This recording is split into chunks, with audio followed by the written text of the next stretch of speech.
A silent beginning. The hospital room was sterile and cold. The only sound was the steady, lonely beep of the heart monitor, counting each second of a fading life.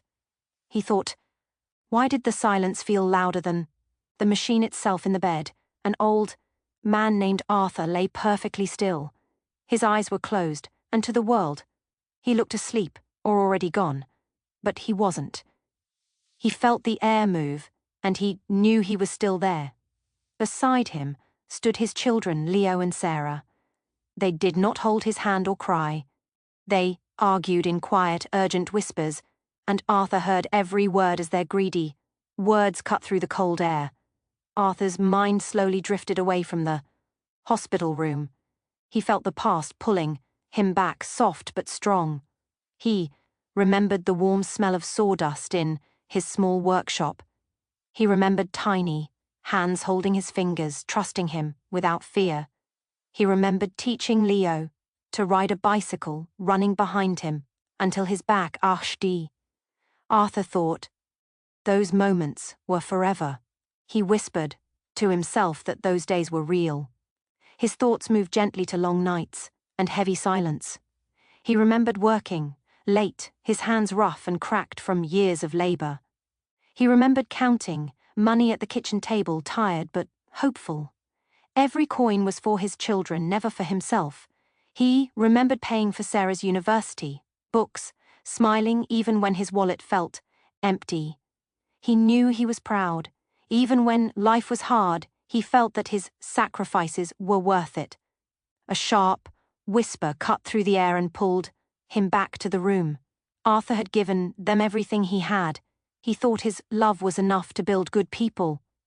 But the voices he heard now were different. They were sharp, fast, and cold. He knew these were not the voices of the children he raised. They sounded like strangers. Strangers who saw him not as a father but as a bank account about to close. Every whisper about the house and the savings struck his chest like a knife. His fingers twitched under the thin blanket. He took a slow breath and kept it steady. He knew this was his last control in a life slipping away. Tears stayed behind his closed eyes.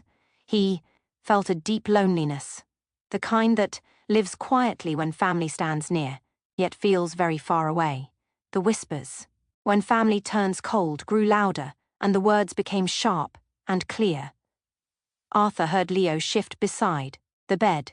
He felt his chest tighten before the words even came. Arthur heard Leo speak with a hard, tired voice. The house should be mine, Sarah. Dad knew my business was failing. Arthur felt his chest tighten under the thin blanket. He knew his son's business struggled, but this truth cut deeper. Sarah answered, fast, her voice full of heat. And he promised me his savings for a down payment. You always get everything. Arthur thought of the long years he worked for both of them. He felt his heart sink as their words pushed against each other. He whispered to himself that this was not how family should sound. Their argument did not stop. It moved back and forth like a cold blade. Arthur knew every sentence carried weight and every pause felt heavy. He remembered helping Leo start that business with his last savings. He remembered telling Sarah she could study without fear. He thought those gifts were acts of love, not debts to be collected. His fingers curled slightly under the blanket. He felt the slow rise of his chest as he tried to stay calm. The room felt smaller and the silence between their words felt cruel. Suddenly the door opened and soft footsteps entered the room. A nurse came in for a routine check. Arthur heard her gentle voice and he felt hope flicker for a moment. Instantly, everything changed. Leo stepped back, his face soft and worried. Sarah grabbed Arthur's hand, holding it tight. Her eyes filled with tears that came too fast. "We are just so worried about him," she said, her voice shaking. Arthur knew this voice. He knew it was not real. He felt his hand grow cold in hers. The nurse smiled with kindness and nodded. She checked the machines and spoke softly. Then she left the room and the door clicked shut. In that single sound, the truth returned. Sarah dropped Arthur's hand as if it burned her skin. Leo's face turned flat again. Arthur felt something inside him break slow and quiet. He thought this pain was worse than his illness. He whispered to himself that Hope had left the room with the nurse. They were not just greedy, they were acting in a story that no longer had a real family. The argument returned louder and faster. Arthur felt the bed shake slightly as Leo moved closer. Without care, Leo reached out and touched Arthur's neck. His fingers searched for a pulse, quick and cold. Arthur knew this touch held no love. It felt like a man checking a clock, waiting for time to end. His breath slowed and his jaw tightened. He felt his body stay still, even as his mind screamed. Sarah leaned forward, her bag sliding on the small table. She needed space. Without looking, she pushed Arthur's weak hand aside. His arm fell, back onto the bed, light and useless. Arthur felt nothing in his fingers, but his chest burned. He knew this was the breaking point. He remembered holding these same children when they were small. He remembered protecting them. Now he was just an object between them and what they wanted. Arthur stayed silent. He kept his eyes closed. His breathing stayed slow and even. Inside, he felt the last pieces of trust fall away. He thought of how love once filled this room long before the hospital. Walls. He whispered to himself that he finally understood. To them, he snorts was no longer a father. He was only something in their way, and the silence that followed felt heavier than any sound before it. The room grew tense, and a line about to be crossed. The air felt heavy on Arthur's chest. Leo suddenly stopped pacing. "I can't wait any longer," he said, his voice low and firm. Arthur heard the sound of metal as Leo opened his briefcase. He felt a strange chill before he knew why. Leo pulled out a single sheet of paper and held it up. Arthur knew it was a legal document. It was a new will, clean and ready like a weapon. A wave of cold shock washed over Arthur's body. He felt his stomach tighten, and his fingers curled weakly under the blanket. He thought this pain was deeper than anything before. This was not just about dividing a house or money anymore. He knew this was about stealing his voice. It was about erasing his final choice. Arthur remembered every promise he made to himself about protecting his family. Now he whispered to himself that his own words were being taken away. The steady beep of the heart monitor grew louder in his ears. Arthur felt its rhythm inside, his chest fast and uneven. Each sound struck his ribs like a warning. He thought of all the years he spoke for, his children. He thought of how he taught them right from wrong. He knew this paper turned them into strangers. Strangers ready to cross a line they could never return from. Sarah stared at the paper, her eyes wide and bright. "What is this? How can we?" she whispered, her voice shaking between fear and excitement. Arthur felt his throat tighten. He knew that silence filled the space where love once lived. Leo looked at her with cold eyes and calm breath. "It's simple," he said. "We just need his fingerprint." Arthur lay still, his chest rising slowly. His breath came shallow, then steady again. For a moment, the room fell silent, except for the machine. He felt the weight of what was coming press down on him. In that silence, Arthur knew the next touch would decide everything. Time seemed to slow down inside the small room. Arthur heard a soft click as Leo opened a small ink pad. He felt the air grow colder around his bed. He knew something final was about to happen. Sarah moved closer, and Arthur felt her hesitant fingers touch his weak hand. Her skin felt cold against his own. He felt her lift his index finger, light but firm. He focused on every small detail, the smell of ink, the dry sound of paper. He thought this was the moment. His children would erase him forever. Arthur stayed still, but his mind was loud. He felt his heart beat fast under his ribs. He remembered holding these same hands when they were small. He remembered teaching them to write their names. Now those lessons returned in a cruel way. He whispered to himself to stay calm. He fey. LT the cold ink touch. His skin and his fingers trembled. His breath grew short, then slow again. He knew this was the breaking point. Leo guided their father's hand down toward the signature line on the paper. The paper waited flat and silent. The room fell into complete silence. Only the machine spoke. Beep, beep, beep, beep, beep. Arthur felt the weight of his hand, moving inch by inch. His chest rose with effort. Tears pressed behind his closed eyes. Just as his finger was about to touch the paper, a voice broke the silence. Stop. The word was weak, but it was clear. It filled the room like thunder. Arthur felt his own voice shake as it left his mouth. Leo froze, his hand hanging in the air. Sarah pulled her hand back as if fire touched her skin. The paper slipped slightly on the table. Arthur opened his eyes. He knew this moment would change everything. He looked at them, really looked at them. Their faces lost all color. They stared at him without moving. Arthur saw fear where greed once lived. His hands were shaking, but his eyes were steady. He felt pain in his chest, but his mind felt sharp. He thought of every silent moment before this one. He thought of all the words he never said. Now he said everything with his eyes. There was no confusion in his gaze. There was only truth. The room stayed quiet again. The machine kept its slow rhythm. Arthur took a deep breath and held it for a second. His body felt weak, but his will felt strong.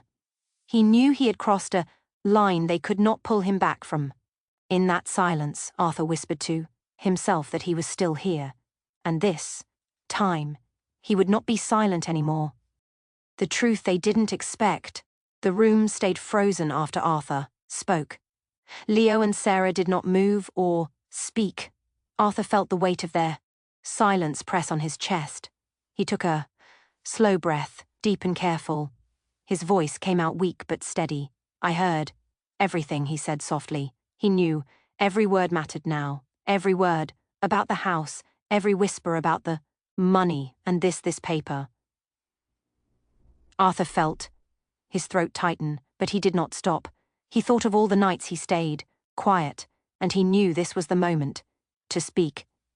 Arthur rested his head back for a second. He felt the bed under his body and the air in his lungs. He whispered to himself to stay strong.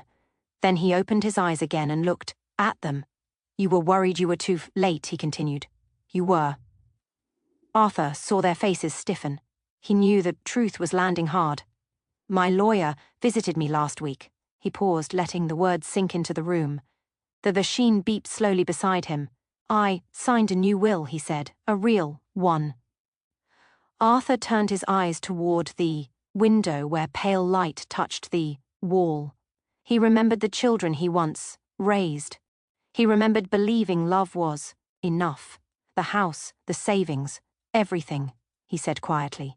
It will all be donated to the city orphanage.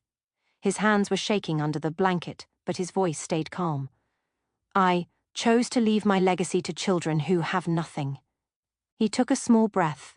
Not to children who have everything but appreciate nothing. Arthur felt a strange calm spread through his body as he spoke. The silence that followed felt different, heavy but clear. Leo's fingers loosened and the fake will slipped from his hand. The paper flow. Ted down and landed near the bed. Arthur watched it fall. Sarah raised her hands to her mouth and her shoulders shook. No sound came out, but Arthur saw the shame in her eyes. He felt no anger rise inside him. He only felt tired. He thought this pain had lived in him for a long time. Arthur closed his eyes for a moment. His breathing slowed, steady, and deep. He felt relief move through, his chest gentle and warm. When he opened his eyes again, he looked at his children one last time. They did not look sad. They looked defeated. Arthur knew they had lost something greater than money. In that moment, he felt peace. He had lost his children long before this day, but he had not lost himself. He whispered to himself that his dignity was still alive, and that his final words was enough. Arthur looked at their shocked faces one last time. He felt no anger rise inside him anymore. Only a wide, quiet sadness remained. He thought about all the years he carried love in silence. He knew this was his final chance to speak from the heart. My real inheritance, he whispered, his voice low and thin. It was not my house or my money. He paused and took a slow breath. It was supposed to be the two of you. Arthur remembered every sacrifice, every late night, every hope. My love for you, he whispered to himself, was my real legacy. A single tear formed in the corner of his eye. It grew heavy and warm, then slowly fell. It traced a thin line through the deep wrinkles on his cheek. Arthur felt it move, but he did not wipe it away. He knew this tear was not from pain. It was for a love that once lived but was now gone. His chest rose and fell one more time, slow and calm. He closed his eyes, gently. In that quiet moment, Arthur felt peace. He knew his final decision was true, and he rested inside it. The lesson left behind. Arthur learned this lesson too late. You don't have to. Arthur's story holds a quiet mirror to your modern life. In a world that often measures success by money and things, it is easy to lose focus. You may work hard, chase comfort, and plan for the future. Yet you can forget what truly makes life rich. Arthur's final lesson was not only for his children, it was for anyone who believes love can wait until later. The deeper problem in this story was not only greed. It was a failure of communication and gratitude. When care and sacrifice are seen as something owed, distance slowly grows. Small silences become walls. Over time, love turns into expectation. Long before the hospital room, the relationship was already breaking. Gratitude was missing, and respect faded quietly. So, how can you protect your own family bond? You can start with active gratitude. Instead of a quick thank you, you can say why something mattered to you. You can name the effort, not just the result. You can also build traditions that do not depend on money. A walk together, a shared meal, or a simple habit can create lasting connection. These moments grow trust and warmth over time. True wealth is not what you own. It is who stands beside you when everything else is quiet. Arthur's story is a quiet reminder of what truly matters in life. If this story made you pause, think, or feel something deep inside, please support the channel. Like this video, share it with someone you care about, and subscribe to Classical English Stories for more stories that touch the heart. Now, we want to hear from you. What do you believe is the most valuable inheritance a person can leave behind? Share your thoughts in the comments below.